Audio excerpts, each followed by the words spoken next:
All right, guys, here is where I'm at now on my B-17.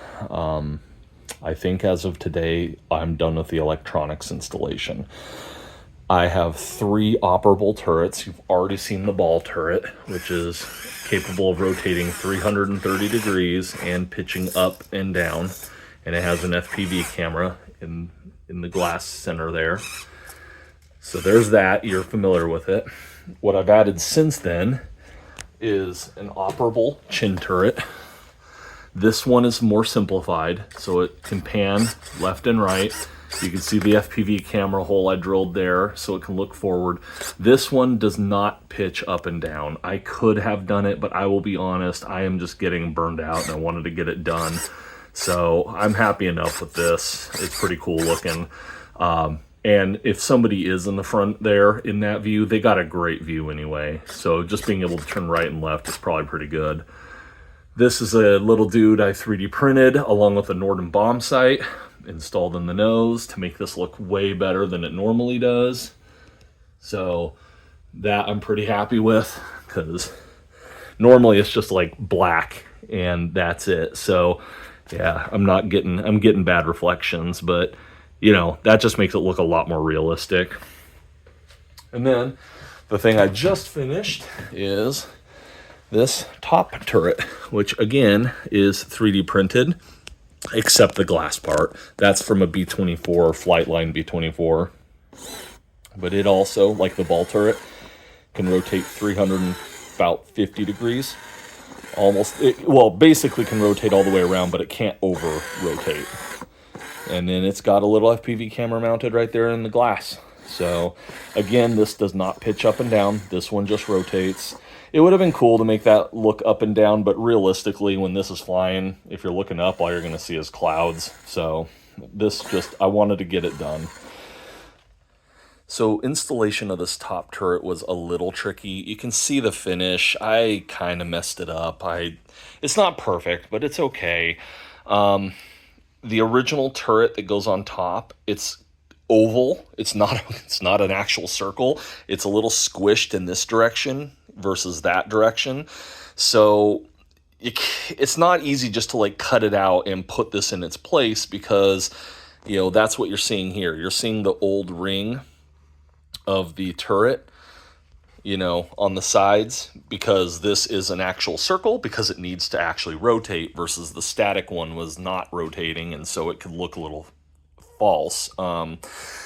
But, you know, it just took a little bit of time. Cut it out with an X-Acto knife, put the form in here. I then did some putty, and I tried doing some Min-Wax to let it harden and sand it down, and I thought I'd get it better than I did. But again, when you're flying, or even from a few feet away, nobody notices, and it doesn't look that bad. I may try to 3D print a little ring that sits on here that you could slide over that would hide all this, but you know, from a distance, nobody's really going to notice, right? You only notice if you get really close.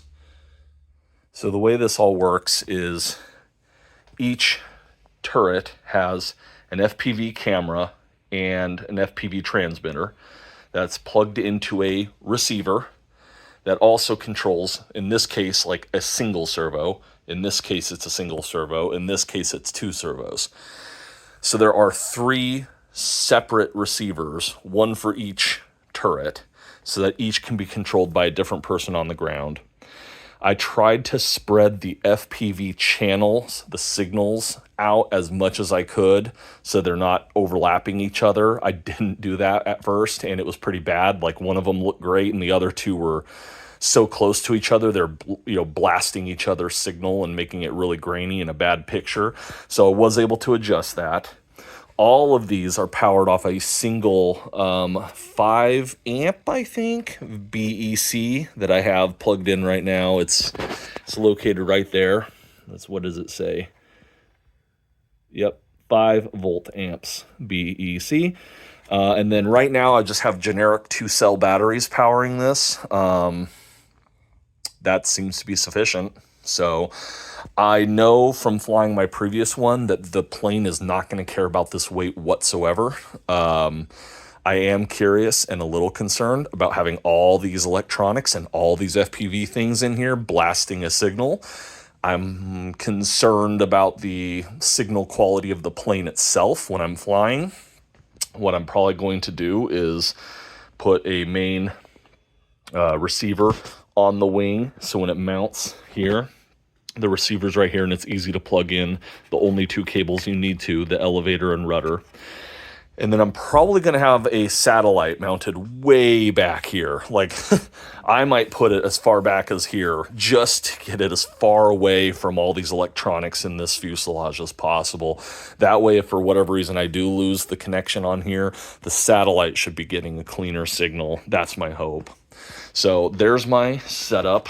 I'm pretty happy with everything. This is 3D printed. This is almost all 3D printed with the exception of the glass itself, which is only like an $8 part off Motion RC. I will be putting those on Thingiverse so you can use them. I already think I put this on there. If not, this will be on there soon. It is Tom Hunt's design, this one is, but I had it modified. He used really big servos, and I'm just using simple 9-gram servos, and it's proven more than fine. So there's an update. Hopefully the next time you see a video on this, it'll be actually flying in the air. I don't think for the first flight I'm going to do all the FPV stuff. I'm going to disconnect the battery here like that, and then that way I don't have all the signal noise. So I'm probably going to fly it like that first, just to make sure everything's working fine and there's no issues. And then after a couple successful flights, then I can plug everything in, or maybe one at a time, and just see if the noise is going to cause any issues. One final feature, I don't think I've shown this to anybody yet. I 3D printed some gunners that actually sit in the waist positions here and here.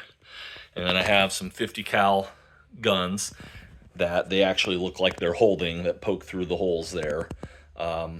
Again, I'm just trying to make this look really realistic when it's going to be flying around.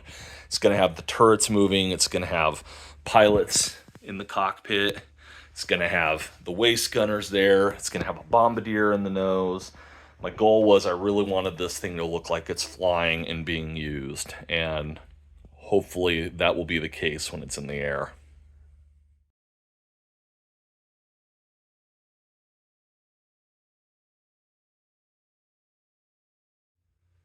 All right, let's take a look at the HobbyKing B-17. Here's what it looks like. Almost done. The last thing I need to do is put some weathering on it, but I wanted to show all the enhancements I did to this thing. So first and foremost, the most easy one was this. I put the hatch comes off, there's a magnet on each side, and that makes it really easy when you put the wings on.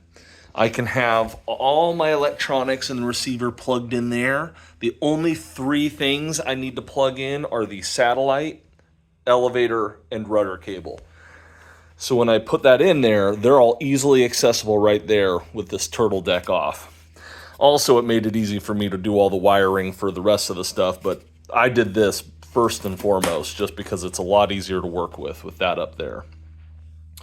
You guys saw in my other video how you have a FPV rotatable upper turret. I'm really happy with how that looks. It looks really good on the top of the B-17. I've got waist gunners that I 3D printed and threw in here with guns. These are attached with a little piece of heat shrink so that if they get bumped a little bit, they don't break. I've got the operable ball turret with FPV. You've seen that already. I've thrown a little 3D printed guy in the back here just to give it a little bit more realistic look. Oop, focus, there we go. No camera or anything in the back. There's another one of my 3D printed gun turret guys. Here in the garage, you don't see it very well, but when it's outside in the daylight, it really makes it look nice seeing, instead of just silver in there, you actually see a guy, and I painted the inside green, kind of look like the inside of the aircraft in real life. I would have loved to have done that everywhere, but it's just so hard to reach some of those areas. Here's the bombardier with the Norden bombsight in the nose. He's a little smaller than scale. He'd be about the size of like a 4.5-foot guy or something like that, but it looks way better than just having the black with a little empty seat here that it had originally. And you've seen this, my operable chin turret with FPV camera. It goes left and right about 90 degrees. It does not pitch up and down. And then I 3D printed some pilots, got them in there, make it look a little more realistic. And you can see I went with the Ace of Hearts livery. I thought that looked pretty good, and I didn't want to pay for new decals or anything. So what I'm going to do is probably after a couple flights, or when I get more free time, I'm going to try to do some really light weathering on the panels and engine stains and stuff like that. Smoke stains, I mean. But overall, I'm very happy with it. Those are the updates I've got for now. I just want to highlight each one so you could see those.